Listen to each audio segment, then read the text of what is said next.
estamos no segundo episódio do podcast Vida e trouxemos aqui outros dois convidados, que Juliana Cruz, a psicóloga que está nos acompanhando, e hoje nós temos também a presença do Reverendo Amadeu Leite. Sejam bem-vindos.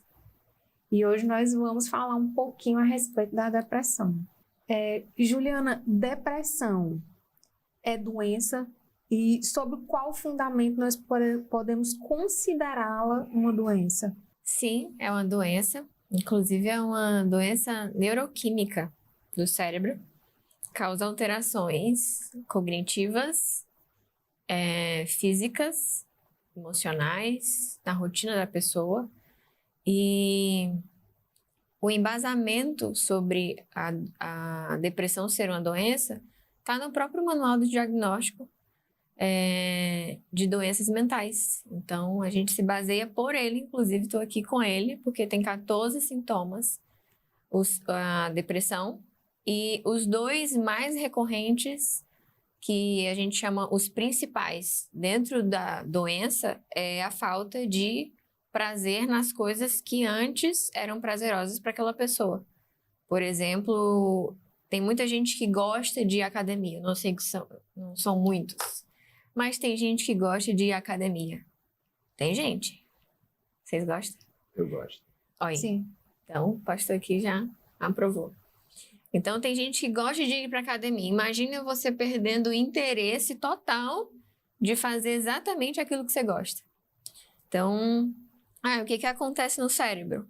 Os neurônios e as nossas sinapses, elas não se comunicam como antes. Então a gente não recorda uma situação que antes era prazerosa sentindo prazer. O estado emocional da pessoa fica numa tristeza profunda. Então ela consegue recordar daquela situação, que ela vai à academia todos os dias, mas a gente vai recordar muito mais dos Ds, que foi falado no primeiro episódio, que é o desvalor, o desamparo, o desamor e a desesperança. Então ela vai olhar para a academia e vai olhar e vai dizer, eu não consigo, eu não sei mais, eu acho que eu não aguento, eu acho que eu não sou boa o suficiente. Tem gente lá muito melhor do que eu. Eu não vou com esse corpo que eu tô agora, eu ganhei peso.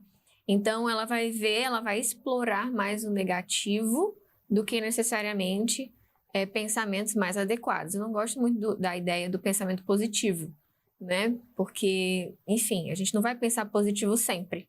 Então a gente vai pensar em coisas mais funcionais para aquela pessoa. Por isso que é uma doença neuroquímica e a gente precisa entender também como o outro está funcionando, né? Sim. E, pastor, uma pessoa crente, né, cristão, cheio do Espírito Santo, ela pode ser acometida de depressão? Sim, Fernanda, ela pode, porque os crentes são abalados por algumas situações da vida, por sofrimentos, né?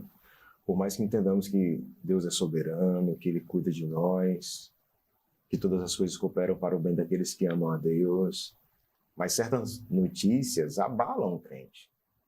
Posso citar algum exemplo?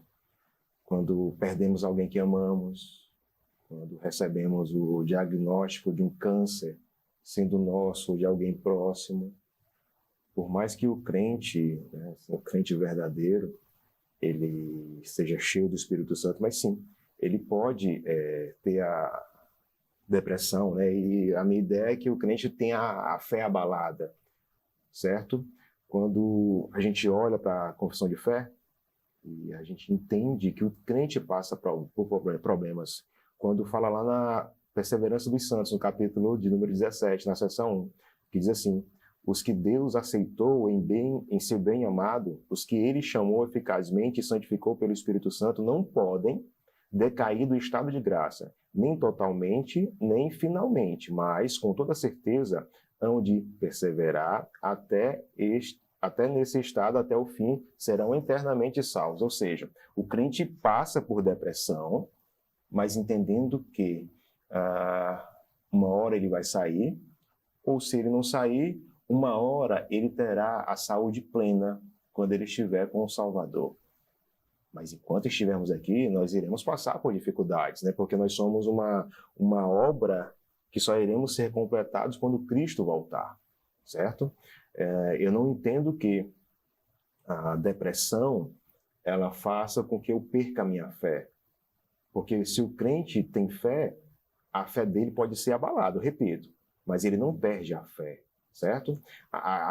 João 10, 28 e 29 diz o seguinte: eu lhes dou a vida eterna, jamais perecerão, e ninguém as arrebatará da minha mão. Aquilo que meu Pai me deu é maior do que tudo, e da mão do Pai ninguém pode arrebatar. Ou seja, o crente, ele passa por dificuldades, né? No mundo tereis aflições. Contudo, entretanto e porém, ele tem essa esperança, né, de uma vida eterna. E compete a nós. Quando eu falo nós, eu como pastor, vocês como membro, né, Juliana como profissional, psicóloga, é um dever nosso como membro de igreja ajudar um ao outro. Porque quando a gente olha lá para Colossenses capítulo 3, versículo 16, diz: habite ricamente em vós a palavra de Cristo, ou seja, a palavra de Cristo tem que habitar em nós. Ele vai dizer para quê? Instruí-vos e aconselhai-vos mutuamente em toda a sabedoria, louvando a Deus com salmos e hinos e cânticos espirituais, com gratidão em vosso coração. Ou seja, nós devemos cuidar uns dos outros, amar uns aos outros, na ideia de que o crente pode passar por depressão, mesmo ele sendo cheio do Espírito Santo. E, Ju, como é que a psicologia ela vê a fé? Bom, a psicologia ela vê a fé como parte integrada do ser humano, né, do indivíduo, né, e faz parte da nossa roda da vida.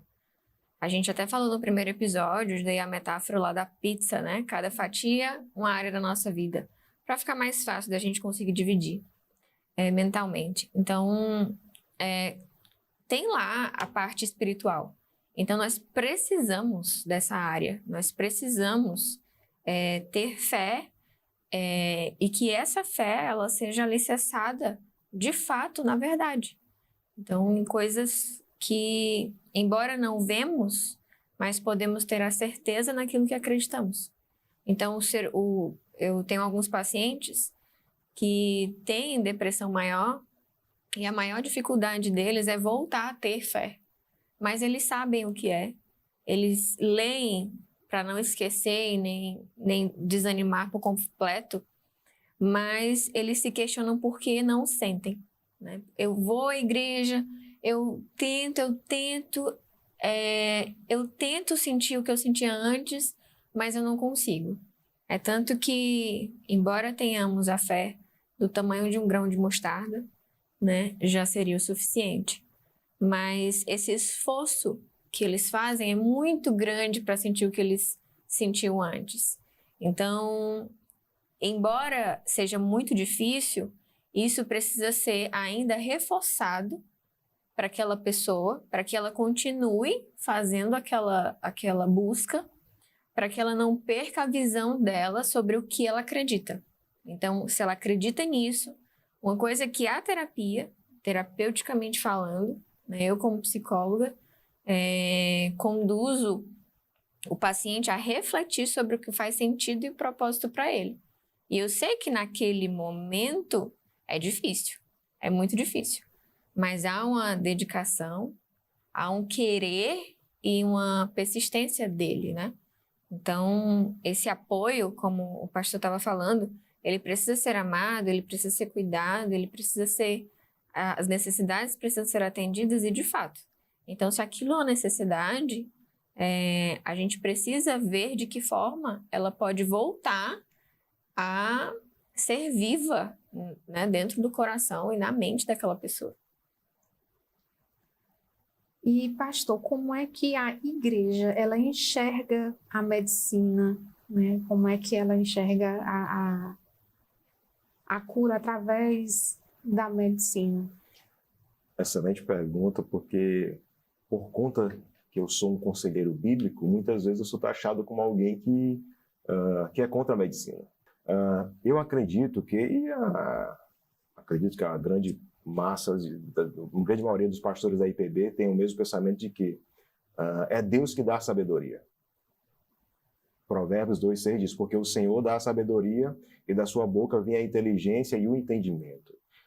Deus deu sabedoria a profissionais para que possam cuidar de pessoas, para que possam criar medicamentos, para que possam criar procedimentos, para que venhamos a ter saúde, para ter uma vida melhor. E quem dá essa sabedoria, mesmo a ímpios, é o Senhor. É o Senhor. E nós acreditamos que o Senhor cura, isso é fato. O Senhor cura. Se Ele cura, e Ele também utiliza pessoas para que outras pessoas venham a ser curadas, certo? Agora, preciso falar uma coisa, de que o conselheiro bíblico, ele não pode simplesmente receber um membro e já encaminhar para um profissional. Eu acho que ele deve caminhar um pouquinho, sabe? No sentido de quê? De olhar nos olhos, de buscar entender o que aquela pessoa está passando, para aí sim, se for necessário, enviar para um profissional. Porque imagina um caso que aconteceu.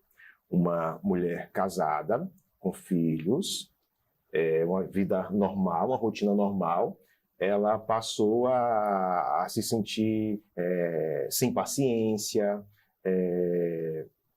com esquecimento, as coisas começaram a cair para que, sei lá, lavando uma louça e as louças caindo, sofrendo, não querendo sair de casa. E o pastor foi chamado para esse local. O pastor foi lá, o conselheiro bíblico foi lá, e quando chegou lá, a senhora estava escondida no quarto. E alguns ali já enviariam, não, ela tem que ir para um profissional. Mas esse pastor não. Ele teve paciência, ele foi conversar com essa senhora e, aproximando dela com todo o amor, ele descobriu que fazia anos que essa senhora não tinha ido a um ginecologista. E essa senhora foi a um ginecologista. Essa senhora fez alguns exames e esses exames deram alterações. E essas alterações tiveram que ser solucionadas com medicamento. E depois que utilizou os medicamentos, essa senhora teve uma vida normal e vida que segue. Ou seja, o que se imaginava que era uma depressão era um problema ginecológico. E o pastor teve a sensibilidade de cuidar da ovelha, de entender o que ela estava passando, porque na família, na sociedade, aquela mulher estava depressiva. Mas não, descobriu-se outra coisa.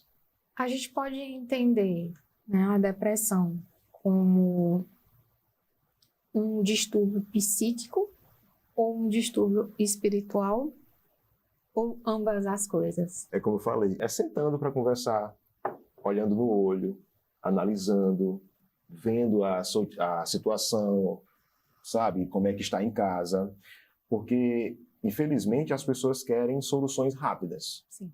Um exemplo, uma criança, ela não consegue assistir a aula na escola, ela é agitada, aí já taxa, TDAH. As pessoas querem soluções rápidas, né? Por que não pode ser uma visão? Por que não pode ser os pais que não dão a devida atenção ao filho, e o filho faz isso para chamar a atenção do pai e da mãe, enfim. Eu acho que tem que sentar e ver qual é a situação, porque pegamos um exemplo de Ana, certo? Esposa de Eucana, que está lá em 1 Samuel 1. O versículo 8 diz assim: Então Eucana, seu marido, lhe disse: Ana, por que choras?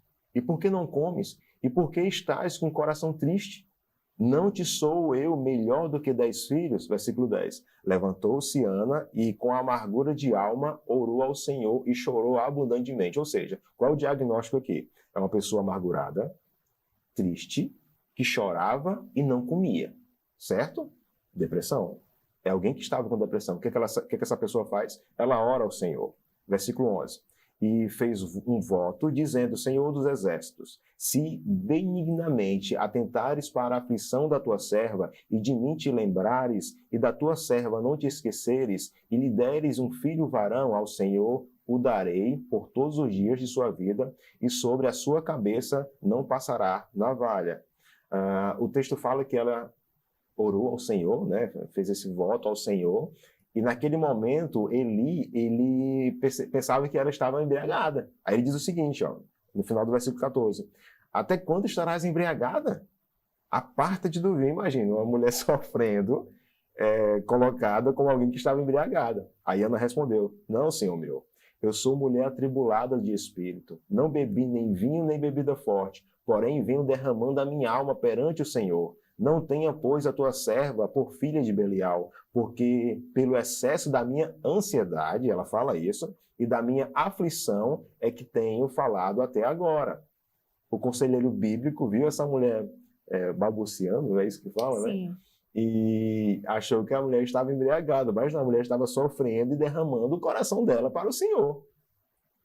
O conselheiro bíblico não teve esse discernimento, mas depois ele teve. Ele disse o seguinte, versículo 17. Então ele respondeu: vai-te em paz, e o Deus de Israel te conceda a petição que lhe fizestes. E ela disse: ache a tua serva mercê diante de ti. Assim a mulher se foi seu caminho e comeu, e o seu semblante já não era mais triste. Ou seja, aquele sentido de quê? De uma mulher triste, que não comia, agora ela fez o quê? Ela depositou a sua confiança no Senhor, porque ela queria ter filhos, ela depositou a sua confiança no Senhor, e depois de entender que é o Senhor que dá a vida, né, de colocar as suas angústias, os seus anseios aos pés do Senhor, ela se retira, e o texto é bem claro. Essa mulher, ela não era mais triste e passou a comer. O crente, ele deve colocar a confiança no Senhor, né? Mas aí o que a gente está falando é em relação ao quê?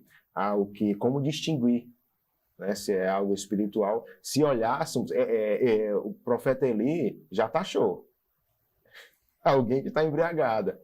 Mas não, olhando para o texto, para o contexto, entendemos que era alguém, digamos, crente, né? Alguém, uma serva do Senhor, que estava passando por dificuldades e depositou a confiança dela no Senhor.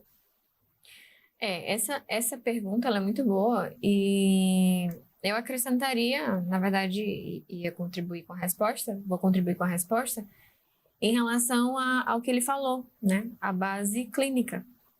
A depressão maior, o diagnóstico, de acordo com o DSM-5, tem 2 semanas que a gente avalia aquela pessoa, como é que ela está se comportando durante as 2 últimas semanas. Então, se os sintomas hoje, né, eles forem detectados até por um conselheiro bíblico, um pastor, uma pessoa da igreja, um amigo, um familiar, ele conseguir detectar esse prolongamento aí de 15 dias de sintomas um pouco mais persistente, e aquela pessoa está com insônia, agitação psicomotora, perdendo peso ou ganhando muito peso, avaliar as condições físicas dessa pessoa, né? Como eu expliquei lá no início, é a condição de você perder o interesse. Então, não é uma condição de que a pessoa não quer. Ou, eventualmente, não estou com vontade de ir hoje. Eu estou sem vontade. Tá, mas como essa falta de vontade, né? Porque na depressão, a pessoa sente a fadiga, né?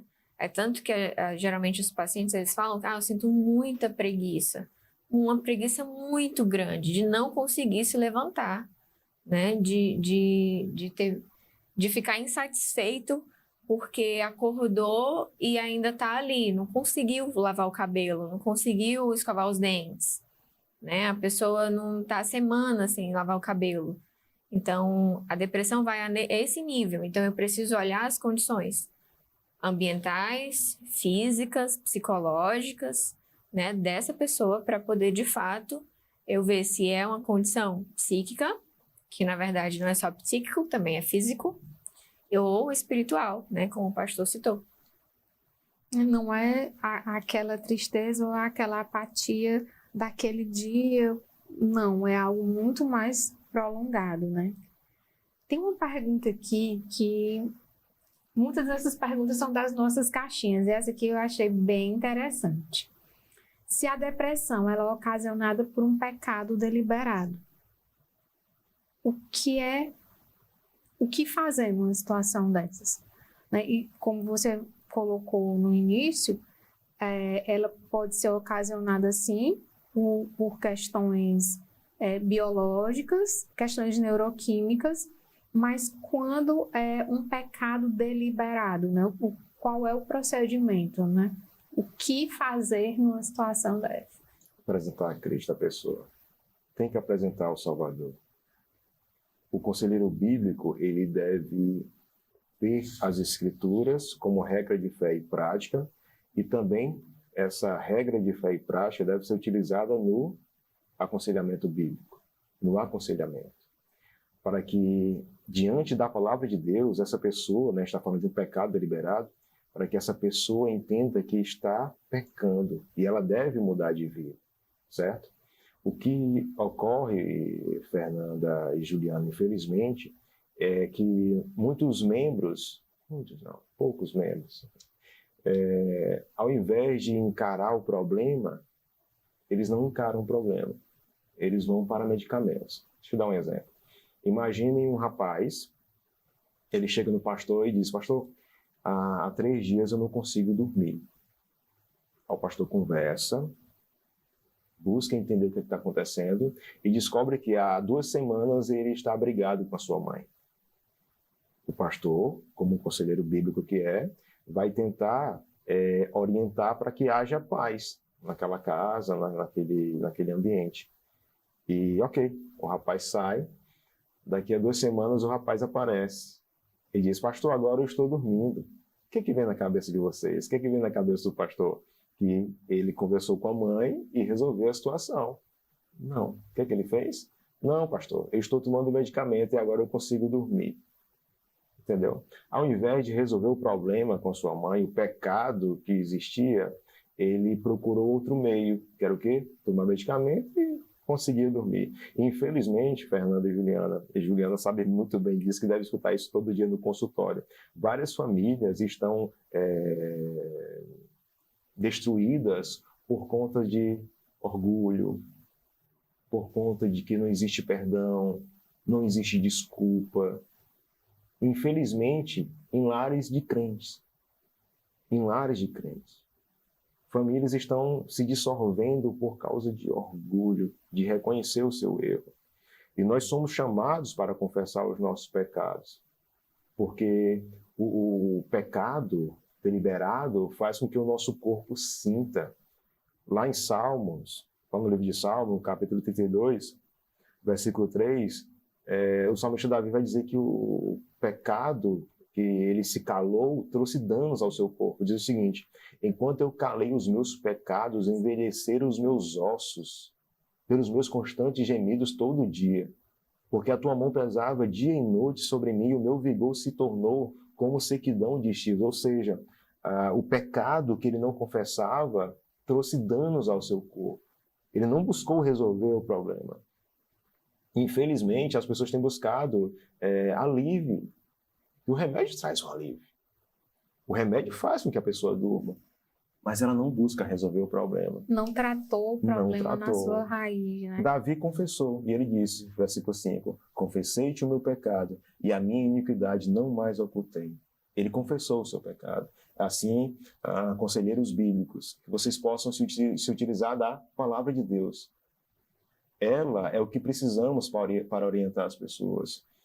2 Timóteo, capítulo 3, versículo 16 e 17 diz: toda a escritura é inspirada por Deus e útil para o ensino, para a repreensão, para a correção, para a educação na justiça, a fim de que o homem de Deus seja perfeito e perfeitamente habilitado para toda obra. Se, por acaso, você detectar um pecado deliberado, é a escritura que você precisa para repreender, ensinar esse irmão, com todo o amor, lógico. E por falar, né, também tocando no assunto, a questão do rancor, né? Muita gente guarda mágoa, existem até alguns estudos que eles elencam a questão da guarda de rancor, fazer do seu coração, da sua mente, um porão para o rancor. Isso reverbera lá no futuro doenças como Alzheimer, né? Acelera um processo de demência. E, Juliana, isso é verdade? Sim, sim. Inclusive no consultório, é uma das coisas que é difícil de um paciente entrar em contato, que é com o perdão.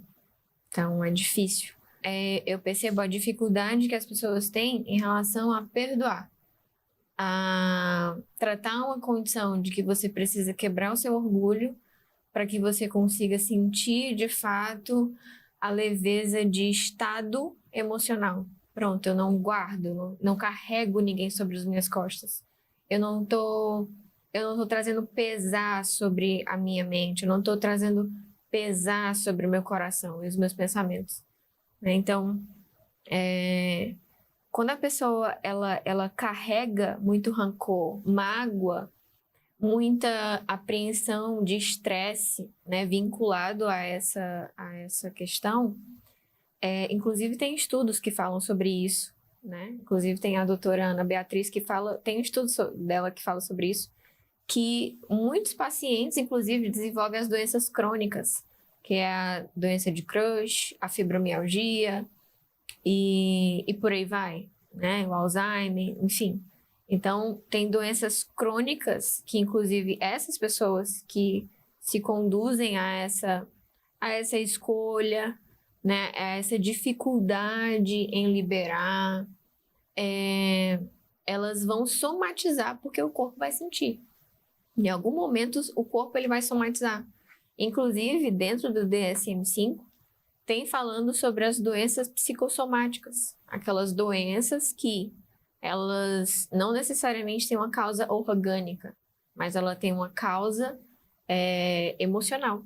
Então, é muito importante quando a gente tem acesso a essas pessoas, principalmente quando eu tenho acesso no consultório. O paciente, às vezes, ele não vem de cara falando que está com mágoa da mãe. Então, tem um caminho, muitas vezes, para poder chegar lá, né? Para poder vincular a confiança, enfim, depois a gente trabalhar essas questões. Mas dentro da terapia cognitiva comportamental, que é a que eu trabalho, a gente segue um roteiro que é bem inicial, que é o modelo cognitivo. E a gente descreve a situação para o paciente, né? Ele pega a situação que ele causou o sentimento de raiva, mágoa. A gente pega o primeiro pensamento, que a gente chama o pensamento automático. Ao olhar para essa situação, qual é o primeiro pensamento que vem na sua cabeça? E aí a gente anota aquilo ali. E qual é a emoção? Geralmente é a mágoa. E qual é a sua ação? Me excluo, eu saio, eu não vou, eu recuso, eu não falo, eu ignoro, eu não respondo. Tá, certo. E como é que a gente faz para mudar essa ação para que você não sinta essa emoção? Porque a situação ela não vai mudar. A situação ela não muda. O fato de você ter uma mágoa de uma pessoa, aquela pessoa não vai deixar de existir. Então, ela não vai sumir da sua vida. Então, o que precisa ser modificado é a forma que a gente pensa sobre as coisas e também sobre como a gente faz. Porque, de fato, se eu tiver uma condução de abraçar a depressão, a pessoa vai ficar mais depressiva. Então, ela vai ficar mais magoada e ressentida. Então, se ela não tiver a consciência de que ela precisa ter uma ação oposta, que é uma responsabilidade dela, né? Que ela precisa ter uma ação oposta sobre a conduta dela, ela vai ficar muito tempo agarrada com esse sentimento que pode levar à psicossomatização. Olhando, né, sobre a ótica da depressão, como uma pessoa deprimida, né, tá desesperançosa, ela não tem uma perspectiva de futuro, e quem tem dor tem pressa e ele quer o alívio daquela dor. Então, como é que essa pessoa vai enxergar aquele famoso versículo: o choro pode durar uma noite, mas a alegria vem pela manhã? Fernanda, quando a gente olha para o texto, certo? E entendendo que o crente ele tem uma esperança. Ele sabe que o Senhor Jesus vai voltar, certo? O ímpio não tem essa esperança. Ele quer essa questão imediata, certo? E quando a gente olha para o texto, né, o choro pode durar uma noite, mas a alegria vem de manhã. A ideia é: a noite existe, o choro existe, a dificuldade existe. Nós vamos passar por dificuldade. O crente passa por dificuldade, mas nada se compara à alegria que virá. Por exemplo, se a Fernanda viver 120 anos, se você viver 120 anos, Com Fernanda, saúde, né, pastor? com saúde, servindo ao Senhor, nada vai se comparar ao que você vai viver com o Senhor na glória. Vai ser mais de que 120 anos. E quando a gente olha para esse texto, é nessa perspectiva. De eternidade. De eternidade. Porque os crentes, eles devem olhar para a vida entendendo que vão passar por dificuldades, vão passar por aflições. E nós devemos entender que nós não somos tentados além de nossas forças. 1 Coríntios 10, 13 diz, não vos sobreveio tentação que não fosse humana, mas Deus é fiel e não permitirá que sejais tentados além das vossas forças. Pelo contrário, juntamente com a tentação, vos proverá livramento de sorte que possais suportar. Se você está passando por dificuldade hoje, a palavra de Deus diz que você pode suportar. Como assim, pastor? Nós passamos por dificuldades, mas sempre olhando para o eterno, para o momento em que Ele enxugará dos nossos olhos todas as lágrimas. Então, a mensagem que eu tenho para falar para você é: suporte, continue, busque essa esperança que você que é crente tem, que é o Senhor. Se você não é crente, que você saiba que existe um Salvador, existe alguém que deu a vida pelos seus eleitos. Ele amou, ele te ama, ele amou ao ponto de dar a vida. Que você possa ter fé nesse que é o Senhor Jesus. Que você possa acreditar nele. E essa dor que você sente hoje, um dia ela vai passar. Se o choro vem toda noite, quem sabe todos os dias, ele enxugará os seus olhos, ele enxugará as suas lágrimas. E é isso que eu vejo quando eu olho para esse texto. E, infelizmente, Fernanda, hoje nós passamos para as outras gerações que sofrer não é bom. O sofrimento tem o seu aprendizado. E ele não é em vão. Ele não é em vão. Paulo vai dizer lá em 2 Coríntios que o que nós passamos hoje, as dificuldades que nós passamos hoje, pode servir para consolar alguém depois.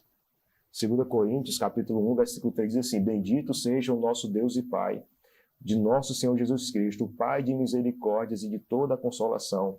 E é Ele que nos conforta em toda tribulação, para podermos consolar os que estiverem em qualquer angústia, com a consolação com que nós mesmos somos contemplados por Deus. Versículo 6, mas se somos atribulados, é para vosso conforto e salvação se somos confortados. É também para o vosso conforto, o qual se torna eficaz, suportando-vos com paciência os mesmos sofrimentos que nós também padecemos. Ou seja, Paulo sofreu.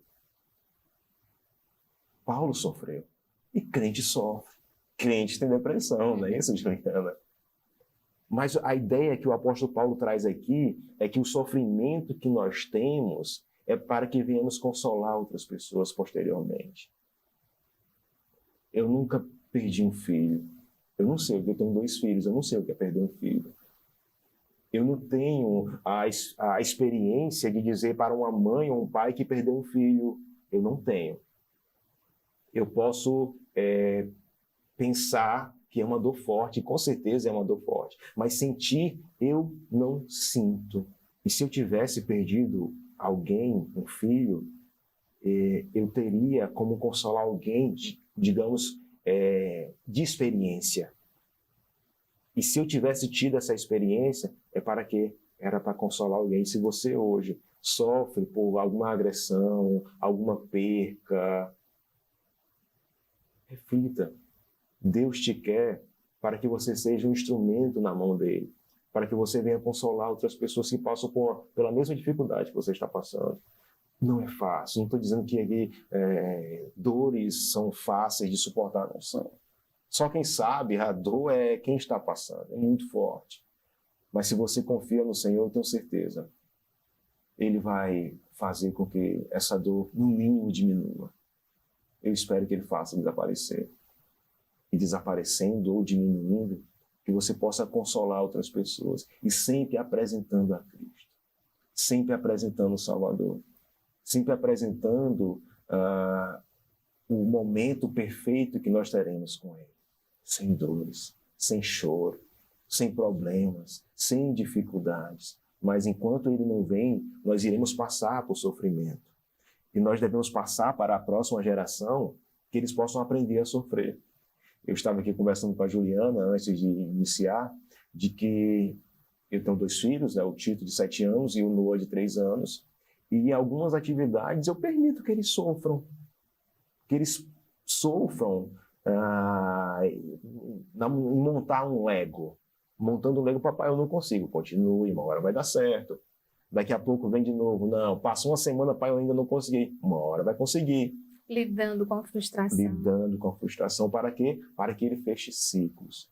Para que ele termine aquilo que ele iniciou. E não venha a parar por causa de uma frustração. Por causa de algo que ele não está conseguindo. Porque se não for assim, nós iremos ter gerações onde a pessoa começa em uma profissão, em um trabalho, passa 1 mês, 2 meses, tem alguma coisa que acontece, não, vou sair daqui, vou para outra empresa. Passa para outra empresa, daqui a 1 ano, não, vou sair porque aconteceu isso. E fica, não fecha ciclos, não consegue, diante da dificuldade, ele não consegue continuar. Que possamos então entender que o crente passa por depressão, o crente passa por dificuldade, mas que ele tenha sempre a certeza de que Cristo é a solução, Cristo é a esperança, não tem outro caminho. E quando a gente olha para esse texto, o choro dura uma noite, mas a alegria vem pela manhã, é nesse sentido, de que um dia ele vai enxugar as nossas lágrimas. Pastor, qual conselho o senhor daria hoje para alguém que passa pela depressão? Ore ao Senhor. Ore ao Senhor. Ore para que Ele possa mudar essa sua situação, pedindo para que Ele possa retirar essa dor. E eu tenho certeza que o Senhor vai ajudar. Segunda coisa, leia as Escrituras. Você vai ver vários relatos nas Escrituras de irmãos nossos que passaram por dificuldades. Imagine Jó. Jó perdeu 10 filhos em um momento só. Imagina perder 10 filhos. Se um filho já é algo doloroso, imagine 10 filhos em um dia. É algo doloroso. E olhando para as Escrituras, a gente vai ver soluções dadas pelo Senhor. Solução de alguém que enviou o próprio filho para morrer em nosso lugar. Olhando para as Escrituras, a gente vai ter esse bálsamo, esse refrigério de alguém que se entregou por nós. E como eu já bem falei aqui, né, agora eu vou citar o texto, Apocalipse 21, versículo 4, que diz: e enxugará os olhos toda lágrima, e a morte já não existirá. Já não haverá luto, nem pranto, nem dor, porque as primeiras coisas passaram. Tudo isso que você está sentindo, uma hora vai passar. Quando o Senhor Jesus voltar, isso vai passar. Mas enquanto Ele não chega, persevera. Ore. Ore ao Senhor, assim como Ana orou. Leia as Escrituras, veja pessoas que passaram dificuldades e olhe para Cristo. Olhe sempre para Cristo. É Ele que vai guardar a sua mente e o seu coração. E assim eu concluo com Filipenses capítulo 4, versículos 6 e 7, que não andeis ansiosos de coisa alguma. Em tudo, porém, sejam conhecidas diante de Deus as vossas petições, pela oração e pela súplica, com ações de graça. Ou seja, nós devemos orar. Que a nossa oração seja escutada pelo Senhor. Porque Ele vai dizer, versículo 7, e a paz de Deus, que excede todo entendimento, guardará o vosso coração e a vossa mente em Cristo Jesus. Que o Senhor possa guardar a sua mente e o seu coração em Cristo Jesus. Outra coisa, Fernando, eu queria indicar um livro, né? A gente está falando sobre depressão. Crente Também Tem Depressão, do pastor David Murray. Um livro excelente da editora Os Puritanos, né? Que vocês possam adquirir, ler. É um livrozinho básico, fininho, em uma sentada você consegue ler, tá bom? Deus abençoe. E nós esperamos por você na próxima semana para mais um episódio do Podcast Vida.